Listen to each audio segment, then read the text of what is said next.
자, 제가 한번 여쭤보겠습니다. 여러분들 올 한 해 많이 행복하셨습니까? 네, 저는 답변을 안 하실 줄 알았는데 보통 한국 사람들은 굉장히 겸손하기 때문에 요즘 행복하십니까? 하면 다 사는 게 그렇죠. 그러니까 우리는 이렇게 행복하냐고 물어보면 너무 I'm so happy 뭐 미국 사람들이 하는 것처럼 지금 너무 행복합니다. 이런 표현을 사실 한국 사람들은 잘 안 씁니다. 왜냐면 나 행복합니다라고 말하면 안 행복한 사람도 있는데 나만 행복하다고 말하면 좀 미안하니까 한국 사람들은 그 행복에 대해서 잘 표현하지 않고 내색을 안 합니다. 그런데 우리가 행복하다라고 잘 내색을 안 하는데 우리 마음속으로 늘 원하는 게 뭡니까? 내가 행복했으면 좋겠다. 우리 애들도 더 행복하게 잘 살았으면 좋겠다. 그러니까 행복을 바라긴 하는데 우리는 어떻게 하면, 무엇을 하면, 어떤 방식으로 행복해지는지에 대해서는 전혀 우리는 배운 바가 하나도 없습니다. 혹시 여러분들 자녀들 중에 국영수 말고 행복 과목을 이수한 자녀들이 있습니까?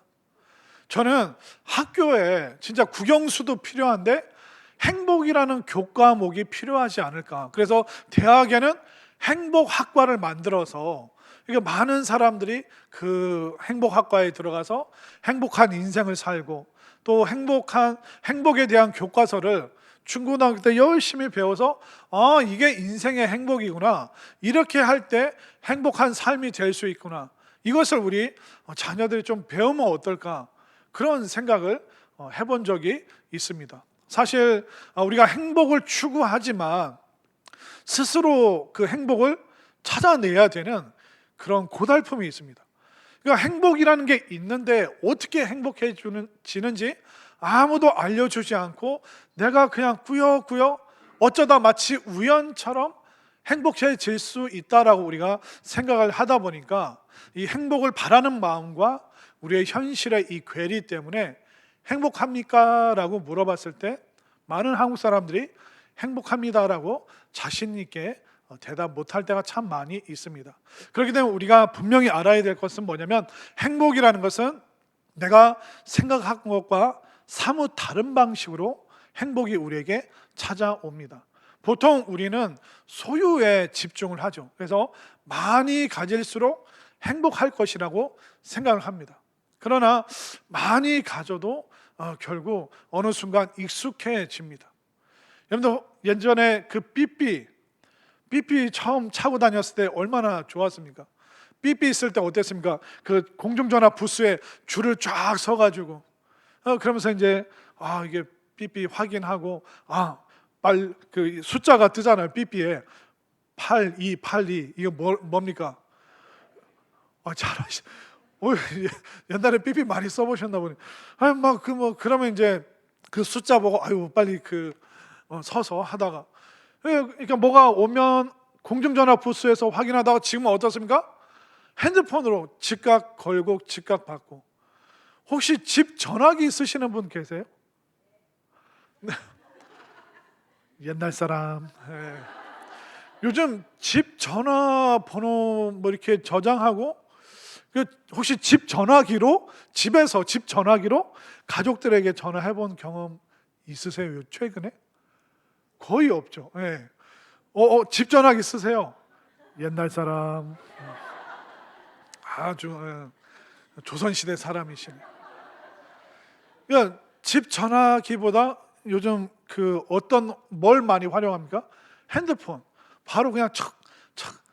그러니까 우리는 보통 전화하면 이렇게 하잖아요. 그럼 요즘 애들이 이렇게 합니다. 전화. 무슨 얘기인지 아시겠죠? 그러니까 세대가 이게 굉장히 많이 바뀌었습니다. 그러면 이렇게 소유가 많아지는데 우리가 누릴 수 있는 게 많은데 이 소유가 많아졌다고 해서 우리 행복 지수가 더 높아졌나요? 그렇지 않습니다. 그렇기 때문에 이 행복이라는 것은 내가 생각한 거랑 사뭇 다르게 찾아온다는 것을 우리가 성경을 통해서 알 수가 있는데, 자, 오늘 하박국 선지자를 통해서 우리가 어떻게 행복해질 수 있는가, 거기에 대해서 좀 살펴보겠습니다. 자, 하박국 선지자가 직면하고 있는 세 가지 상황이 있는데 아주 이게 형편이 그렇게 썩 좋지가 않습니다. 자, 17절 말씀을 보시면 이게 순서가 있습니다. 그 못하고 없는 게 있는데 그 순서를 한번 잘 보십시오. 17절에 보면 비록 무화과 나무가 무성하지 못하며 포도나무에 열매가 없고 또 감람나무에 소출이 없고 밭에 먹을 것이 없고 우리의 양이 없고 외양간에 소가 없다, 그렇게 말하고 있습니다. 자, 지금 이 상황이 뭐냐면 처음보다 나중 갈수록 있는 게 더 소중한데 처음에도 없고 시간이 갈수록 더 소중한 것도 지금 빈약한 없는 상황입니다. 여러분들 말씀을 계속 한번 보십시오. 무화과 나무보다 포도나무에 열매가 있으면 더 좋은데 없어요. 그러니까 포도나무에도 없는데 감람나무, 올리브 있잖아요. 올리브유. 그러니까 포도 열매보다 올리브유가 조금 더 값이 나갑니다. 그러니까 무화과보다 포도나무, 근데 포도나무보다 감람나무, 갈수록 더 좋은 건데 계속 없습니다. 감람나무에도 소출이 없고 밭에 먹을 것이 없고, 밭에 먹을 것이 없다는 것은 밀, 보리 이런 곡식이 없다는 겁니다. 주식이잖아요. 포도는, 무화과는, 올리브는 좀 안 먹어도 되는데 이 주식인 그 밀과 보리는 없으면 안 되는 겁니다. 그런데 그것도 없습니다. 근데 더 좋은 거, 양이 없습니다. 그 다음에 제일 좋은 거, 소도 없습니다. 지금 이 하박국이 직면하고 있는 게 뭐냐면 처음에 없는 것보다 나중에 없는 게 더 아쉬운데, 나중에 없는 게 더 값진 건데 그것도 없고 처음에 빈약한 것조차도 아예 없는, 처음부터 끝까지 너무너무 지금 최악의 상황 속에서 지금 하박국 선지자가 살아가고 있습니다. 그러니까 처음 상황보다 나중 상황이 안 좋죠. 이것은 악화되고 있다고 말하고 있는 것입니다. 하박국 선지자는 지금 최악의 상황에 직면해 있는 것이죠. 그리고 두 번째 보십시오. 하나님 말고는 즐거워할 요소가 한 개도 없습니다. 18절 말씀 우리 함께 읽겠습니다. 시작. 나는 여호와로 말미암아 즐거워하며 나의 구원의 하나님으로 말미암아 기뻐하리로다.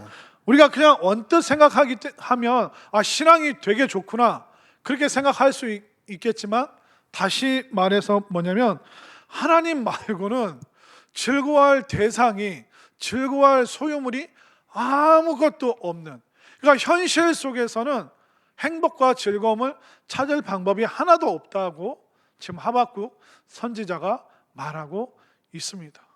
정말 손에 쥘 수 있는 게 없고 집안에 곳간에 쌓아둘 것이 하나도 없는 굉장히 처참한, 신앙 말고는, 믿음 말고는 지금 소유할 수 있는 것이 한 개도 없습니다.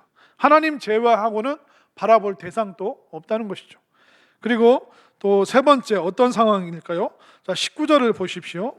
주 여호와는 나의 힘이시라 나의 발을 사슴과 같게 하사 나를 나의 높은 곳으로 다니게 하시리로다. 그러면 그 나를 나의 높은 곳으로 다니게 하실 것이다. 지금 높은 곳을 다니고 있다는 겁니까? 높은 곳을 다니지 못하고 있다는 겁니까? 다니지 못하고 있다는 거죠. 이 말은 뭐냐면 지금 하박국이 저 골짜기 밑에서 산의 정상을 보고 있는 겁니다. 하나님 언젠가는 저 사슴이 높은 곳을 뛰어다니는 것처럼 저도, 우리 이스라엘도 언젠가는 이 처참한 상황에서 벗어나서 이 골짜기가 아니라 산 꼭대기를 향해서 살아갈 수 있는 그런 날이 언젠가는 오겠죠. 어떻게 이 말씀들을 찬찬히 되살펴보면 굉장히 악화된, 굉장히 어렵고 힘든 상황, 하나님 말고는 바라볼 대상도 없고 인생의 저 밑바닥 골짜기를 전전하고 있는 그런 어려운 상황에 지금 하박국이 처해 있는 것입니다. 자, 그런데 더 심각한 문제는 뭔지 아세요? 우리가 그러면 무화과에, 그리고 포도나무에, 감람나무에 뭔가 열매나 소출이 있으면 그러면 괜찮겠네 라고 우리가 생각을 하잖아요. 근데 심각한 건 뭐냐면 지금 하박국의 올해 그 해에 소출이 없습니다. 그런데 소출이 계속 있을 것이라고 우리가 확신할 수는 없는 것이죠. 자, 바로 여기에 우리 인생의 심각함이 있다는 것입니다. 자, 하박국이 올해는 없으니까 견디는데 내년에 또 다시 내년에는 소출이 풍성할 것이다라고 장담할 수 있나요? 장담할 수 없는 그런 상황이라는 것이죠. 그러니까 이게 우리 인생의 현실입니다. 얼마나 어렵고 힘든 상황들이 많습니까? 그러니까 행복할 수 없고 감사할 수 없는 그런 여건들이 항상 우리들 앞에 직면하고 있는 것이죠. 그런데 그것도 심각한데, 그러니까 소출이 늘 일정하지 않은 게 우리의 심각한 문제죠. 그런데 더 심각한 게 뭔지 아세요? 우리가 소출이 많다고 해서 감사할까요? 아니요. 사람은 감사하지 않습니다. 지금 우리가 2023년을 살고 있잖아요. 근데 제가 이렇게 옛날을 되돌아보면 6.25 때인가? 그때가 아까 얼핏 생각나더라고요. 그 6.25 때 정말 힘들었습니다. 6.25 때 다 뭐 편의점도 문 닫고 뭐 알바생들도 다 그냥 피난 가서 라면 좀 삼각김밥 사 먹으려고 그래도 먹을 데도 없고 정말 고생이 많았던 것 같습니다. 그러니까 우리가 6.25도 아니고 한 1960년대 전쟁 끝나고 회복할 때, 그때 우리나라의 경제 상황과 지금 경제 상황을 비교하니까 1960년대보다 지금 2000년대 대한민국이 300배나 발전했습니다. 아멘인가요? 6.25를 안 겪어보시니까 잘 모르시네. 내가 어떻게 더 설명을 해드려야 될지 모르겠네. 그러니까 이 경제학자들이 통계적으로 그 수치상으로 나타낸 게 뭐냐면 60년대보다 2000년대가 300배나 지금 우리가 잘 살고 있다. 200개 나라 중에서 190등이었던 나라가 지금 10번째 나라가 됐다. 그러면서 이제 300배나 잘 살게 됐는데, 그러면 여러분들 옛날보다 지금 300배, 200배 훨씬 감사하고 있습니까? 이봐요. 아무도 대답 못 하잖아요. 그러니까 우리는 막 지금 하나님 행복해서 미쳐버릴 것 같아요. 옛날보다 300배나 행복해요. 막 눈을 막 까지짓고 우리가 다녀야 되는 거예요. 너무 행복해가지고. 근데 어떻습니까? 여러분들 집에 냉장고 있죠? 없어요? 큰일 났네. 무슨 경품 추첨이라도 해야 되나? 이게 번호 하나 쓰십시오. 경품 할게요. 여러분들 집에 냉장고 있죠? 안 뺏어 먹어요. 대답 좀 하세요. 집에 냉장고 있죠? 그 안에 음식 가득 있습니까? 요즘에 문제가 뭐냐면 냉장고에 있는 음식도 다 못 먹어요. 못 먹어서 어떻게 합니까? 회개하십시오, 주부분들. 그러니까 우리가 그 냉장고에 있는 음식도 다 못 먹어서 상하지 않으라고 냉장고가 있는데, 상하지 않게 만든 그 기계 속에서도 상할 정도면 도대체 얼마나 오랫동안 거기에 불쌍한 음식들, 배추도 불쌍한데 이 음식물들도 불쌍해 죽겠네. 그러니까 우리나라가 지금 얼마나 잘 사는 겁니까? 정말 저 어렸을 때는 정말 그 구걸하시는 분들이 되게 많았어요.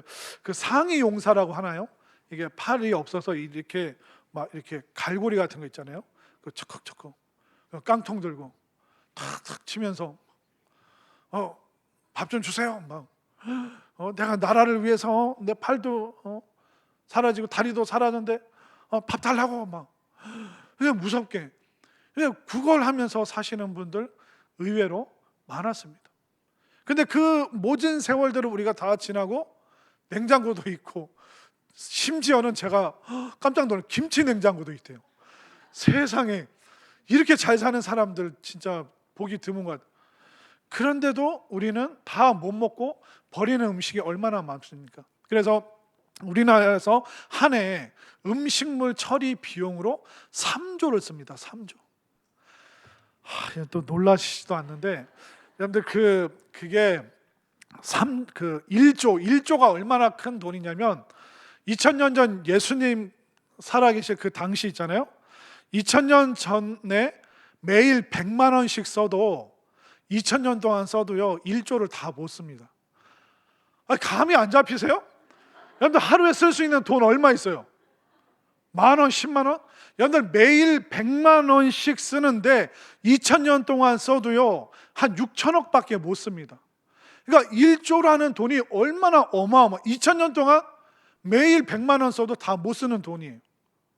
근데 그 음식물 처리하는데 1조도 아니고 2조도 아니고 3조를 투자를 해서 여러분들 냉장고에 있는 그 음식물 처리하느라고 얼마나 고생을 많이 하고 있습니까? 자, 그러니까 지금 우리가 60년대보다 지금 몇 배 더 행복해야 돼요? 300배. 그러니까 너무 행복해서 지금 미쳐버릴 것 같은 분들이 여기 앉아 계신 줄로 믿습니다.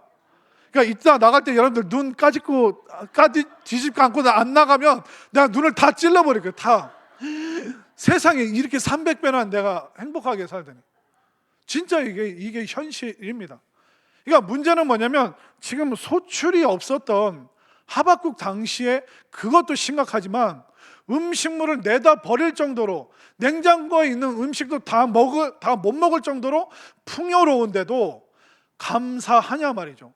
행복하다고 고백하냐 말이죠. 이게 더 심각한 문제입니다. 그러니까 없어서가 문제가 아니라 있는데도 감사하지 않고 풍성한데도 행복하다라고 말 한마디 못하는 그런 사람이 얼마나 불쌍한 사람이겠습니까? 저는 하박국을 보면서 정말 이렇게 비참한데 악화 일로를 걷고 있는데 어떻게 그는 하나님께 여호와 하나님으로 인해서 감사하다라고 말할 수 있을까? 그 비결은 뭐냐면 하박국이 평소에 감사의 훈련, 감사의 연습이 되어 있기 때문에 최악의 상황에서도 인생의 최저점, 그 밑바닥에서도 그는 감사할 수 있었던 것입니다. 그렇기 때문에 우리가 최악의 상황에서도 뭘 해야 됩니까? 감사를 연습해야죠. 또 우리가 풍성하고 300배나 잘 살게 된 지금 이 순간에도 감사를 연습해야 될 줄로 믿습니다. 그렇기 때문에 운동만 연습이 필요한 게 아니라 감사도 연습이 필요한 것 같아요. 운동을 통해서 우리 몸이 나아지는 것처럼 감사를 통해서 어떻게 될까요? 우리의 영혼이, 우리의 마음이 좋아지는 것이죠. 우리 좌우에 계신 분들과 다시 한번 인사하겠습니다. 감사하고 또 감사합니다. 이번에는 앞뒤에 계신 분들과 함께 300배나 감사합니다. 그런 눈 까디짓고 눈 뒤집고 인사하세요. 눈을 위로 치켜들고 300배나 감사합니다. 이게 얼마나 우리가 사실 옆에 사람 눈 찌르지 말고 그건 제가 찌를 테니까. 지금 눈에 지금 피눈물 흘리는 사람이 있어요. 큰일 났다. 그러니까 이 감사를 훈련을 해야지만 우리가 어려운 상황에도 감사할 수 있고 풍성한 상황 속에서도 감사할 수 있습니다. 그리고 제가 오늘 말씀 준비하면서 이 감사를 연습해야 될 뿐만 아니라 제가 깨달은 게 뭐냐면 감사를 또 이게 좀 바를 필요가 있구나. 우리의 마음에, 우리의 입술에 감사를 좀 바를 필요가 있구나. 요즘에 이게 날이 좀 춥고 건조해지니까 제 피부가 민감성 피부인 거 아시죠? 제가 자외선에도 좀 약하고 자꾸 입술이 부르틀러 그러고 손이 좀 거칠거칠해지는 느낌. 제가 굉장히 부드럽고 연한 남자예요. 그러다 보니까 이게 이 찬바람에 좀 제가 취약합니다. 이렇게 말씀 준비하면서 우리의 마음에 이게 추울 때 우리가 그 입에 바르는 걸 무슨 밤이라고 그러죠? 그 공주에서 나는 밤이 있어요. 립밤이라고. 이제 그걸 바르면 좀 부드러워지고 촉촉해지잖아요. 그것처럼 제가 그 말씀 주면서 우리 마음에도 이 뭔가 감사를 좀 발라야겠구나. 그러면서 제가 이제 언뜻 또 떠오른 게 뭐냐면 우리 대한민국에 그 4대 만병통치약이 있더라고요. 그게 뭐냐면 아까진기, 그거 아세요? 그리고 안티프라민, 옛날 사람은 알 거예요. 바세린, 그리고 또 뭐가 있죠? 잘하시네. 그러나 이게 4대 우리나라 그 만병통치약인데 그 한때 유행했던 게 있어요. 호랑이 기름. 뭔지 아시죠? 그러니까 동남아 그 여행 갔다 오신 분들 옛날에 80년대 때인가 90년대 하여튼 그 호랑이 그 있잖아요. 주황색인가 빨간색인가 그거 한동안 막 이렇게 멍들었을 때 발랐던 게 잠깐 유행했던 게 이제 호랑이 기름이 있죠. 그런데 저희 어머니가 제일 많이 쓰셨던 게 바세린. 이거 아무데나 다 바르는 거예요. 막 입술에도 바르고 막 무릎에도 바르고 상처난 데도 바르고 멍들은 데도, 하여튼 제 온몸을 그냥 바세린으로 그냥 덕지덕지, 겨울에도 막 덕지덕지, 손에도 덕지덕지 막. 그런데 확실히 그래서 그런지 몰라도 뭔가 바세린 같은 거 뭔가 바르잖아요. 훨씬 더 빨리 낫는 그런 느낌을 받게 되더라고요. 우리도 인생 살면서 얼마나 우리의 마음이 상처를 많이 입습니까? 속상할 일도 많고 화나는 일도 많고 의견이 맞지 않아서 조율되지 않아서 답답할 때도 많고 또 경제적인 것 때문에 먹고 사는 것 때문에 얼마나 우리가 마음에 온갖 상처를 받습니까? 근데 이 마음과 영혼에 여러분들 감사의 바세린을, 감사의 약을 여러분들 많이 필요하면 좀 덕지덕지 여러분들 감사를 바르시기를 바랍니다. 그래야지 우리가 뭔가 발라야지 이 추운 겨울을 이겨낼 수 있는 것처럼 우리의 마음과 영혼에 감사를 연습하고 감사를 정말 많이 발라야 우리가 진짜 행복을 향해서 나아갈 수 있다는 것을 분명히 믿으시기를 바랍니다. 그렇기 때문에 행복해지려면 저 지구 끝에 가야 된다고 생각하시는 분들이 많습니다. 이 헬 조선, 이 한국 땅에서는 진짜 뭐 답답하고 뭐 사람들이 자꾸 빨리빨리 경쟁이 심하고. 그런데 외국 나가보세요. 더 죽어납니다. 미국에서 교포로 살아가 보십시오. 영어 잘 안 돼. 또 운전 습관도 이게 낯설어. 애들은 영어만 쓰고 나는 한국말밖에 몰라. 여러분들 우리는 내 현실을 벗어나면 환상적인 행복의 나라가 펼쳐질 거라고 생각합니다. 그러니까 오늘날 많은 젊은이들이 뭐 스페인 어디로 간다, 유럽 어디로 간다, 호주로 간다, 하와이로 간다 막 얘기를 합니다. 근데 잘못하면 거기 가서 천국이 아니라 지옥이 펼쳐질 수도 있는 거예요. 그러니까 우리가 실수하는 게 뭐냐면 행복은 내 곁에 있는 게 아니라 저 멀리 지구 끝에 있을 것이라고 생각합니다. 또 우리를 행복하게 해줄 수 있는 사람은 임영웅 콘서트나 송가인 노래자랑 그런 데 가야지 내 인생의 행복을 만날 거라고. 그러니까 그 행복을 주는, 나에게 행복 주는 사람은 멀리 있다고 생각을 합니다. 그러나 지금 바로 여러분들 옆에 계신 분이, 여러분들 지구 끝에 가지 마시고 옆에 있는 분을 통해서 우리가 행복과 감사를 누릴 수 있음을 믿으시길 바랍니다. 자, 한번 감사를 연습하고 감사를 발라보겠습니다. 또 옆에 보면서 감사하고 또 감사합니다. 그러니까 억지로 해야 돼요. 억지로. 운동은, 연습은 억지로 해야 되는 거예요. 그러니까 자꾸 감사해야 되는 거예요.